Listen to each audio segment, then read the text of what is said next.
You know the old saying, you wait for one flat-shaded polygonal bus and two come at once.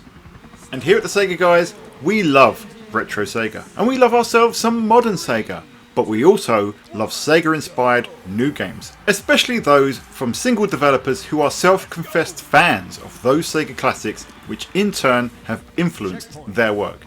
And that's exactly what we have here from developer Roz Games, a flat-shaded love letter to 90s racing games.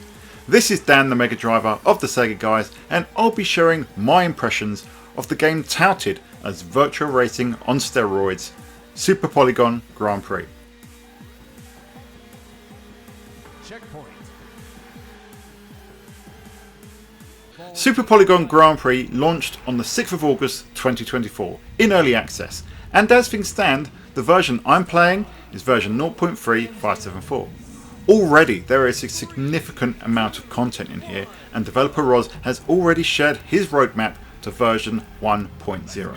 But the game is available to purchase in this state in the here and now, and that's exactly what we did at the SEGAGuys.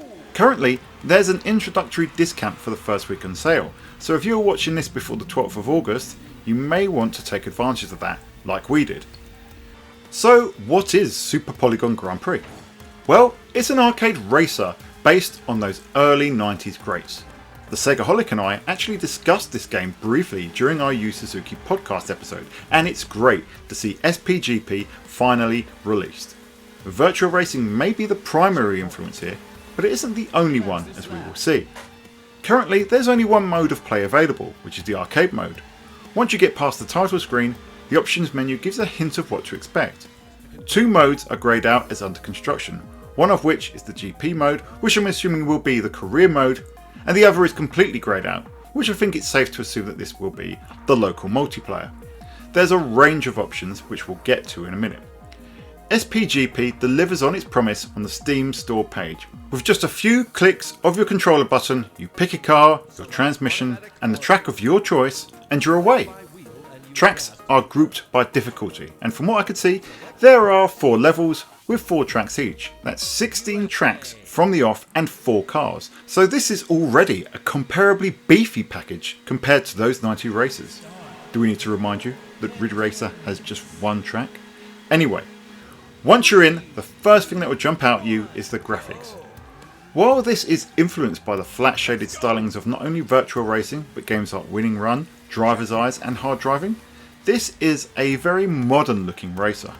Lighting, particle effects and reflections do all fill the screen depending on your graphical settings. Overall geometry is hugely increased over its 90s influences. Wheels aren't octagonal like they are in Virtua Racing, they're much more complex, and as a result, tracks are more detailed and well rounded. But it maintains that style that makes those games remain iconic. It's an interesting approach and one that I quite enjoy, but if you're desperate for low poly cars, you might not enjoy the visuals just as much as I did. Tracks themselves are fantastic looking. A spectacular amount of effort and imagination has gone into making these locations distinct and memorable. From waterfalls to volcanoes, from Easter Island heads surrounding pirate ships to literal walking dinosaurs, there's a lovely amount of creativity on show here. The sort of visual zaniness that filled those games from over 3 decades ago. Another area where this game deviates from its source material is in its music. Namco's Winning Run and Sega's Virtua Racing didn't have themes playing throughout the race. Rather, they just play music at certain intervals. SPGP leans hard into the synthesizer sound of the 80s with instrumentation that is largely similar to Namco's effort, eschewing much of the hard rock stylings of Sega's iconic racer. It suits the visuals and theme of the game to a T here. The lighting and reflections giving the game a near neon feel, a vibe that is amped up massively in the game's menus and selection screens. For me, this felt like as much of a love letter to 80s synthwave and neon as it is to flat shaded racers, and that side of it is glorious. But all of that doesn't matter if it doesn't play well, and I'm pleased to report that it does. Handling feels nice and responsive, albeit the feel is notably different to the other races of the era. Track design is, for the most part, well paced. The easy tracks allow you to burn around without taking your foot off the accelerator too much, while the normal and higher tracks get progressively more challenging. With my trusty Xbox 360 controller, I settled on the default config and felt right at home after just a few races. It's fast, it's furious, and it's fun. That said, I'm not sure if I'm a fan of the perspective in the default race modes. There seems to be an element of near fisheye lens here, or maybe that's just me. On one hand, it really sells the sense of speed for the game, turning it into a white knuckle experience, but it also makes some turns hard to see in those first two car views. This seems to be a design choice more than anything else, and some may like it, others not so much. I appreciated what it did for the speed and the feel of the game, and practice does make you familiar enough with the tracks for it not to be an issue, but I'm not crazy about it. There are elements though that I would expect to be tidied up as this early access game evolves. The title screen and menu did feel a bit laggy and unresponsive. Sometimes it felt like the game would only randomly recognise my button presses, and it also calls A accelerate and B brake, which are not how the default button layouts were set. And speaking of controls, there were a few issues with setting them. There's only 4 configurations without a customise option that I could see, and none of them allowed me to control the viewpoints as I'd expected. There also seemed to be some jumbled labels in the menu too, hiding some of the control actions. It was only when messing around in the game that I found the viewpoint change button was mapped to the D-pad, so it was there, just not signposted in the menu. Speaking of the view change, the sudden jump between views is quite unlike Virtua Racing. Maybe that's just a minor thing, but it did leap out at me. Aside from other minor niggles in the menu, the game was mostly free from issues when playing, but the physics model was a little bit crazy.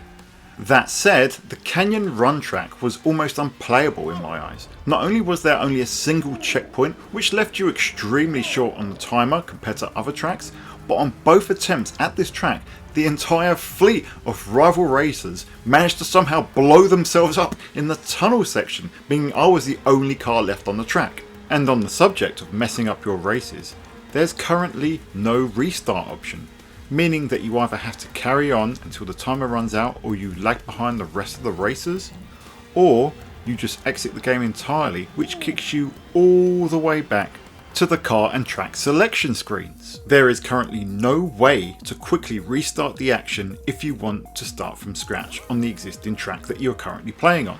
I think Roz will get these things fixed as the game progresses. So, 2 questions. First of all, is this game worth your money now? I think you'll have to make up your own mind of that based on what you've seen here. There are bags of potential in this game as it speeds towards version 1.0, but in the here and now, there's good and there's some bad. Me, I really enjoyed it, so I'll leave you to make your decision based on what you've seen. The second question, is this really Virtua Racing on steroids? There are some really cool Sega references in here. The Outrun style Testarossa in the title screen, the focus on Formula cars, voice clips like "Try to go easy on the car" from Daytona USA, and a very Sega-like approach to track design, especially from the way that the tracks are decorated. But it doesn't quite feel like Virtua Racing. It doesn't quite move and play like it. If I were to describe it, I'd say it feels like if Namco skipped Ridge Racer in favour of a far more detailed but flat shaded rival to Virtua Racing. I definitely feel there's more of a Namco vibe going on in here than a Sega one, in my opinion. Based on everything from the handling to the music and the visuals to the perspective. That's not a bad thing, and it's great that this does something different and interesting. If you want a really cool retro themed racer, you'll probably dig this. If you want a game that looks and plays exactly like Virtua Racing, then your mileage may vary.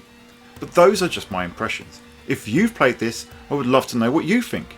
If you've made it to the end of the video, please give us a like and a subscribe, and hit that bell to stay on top of all future SEGAGuys content. And if you want to be extra mega, think about becoming a member from as little as 99p.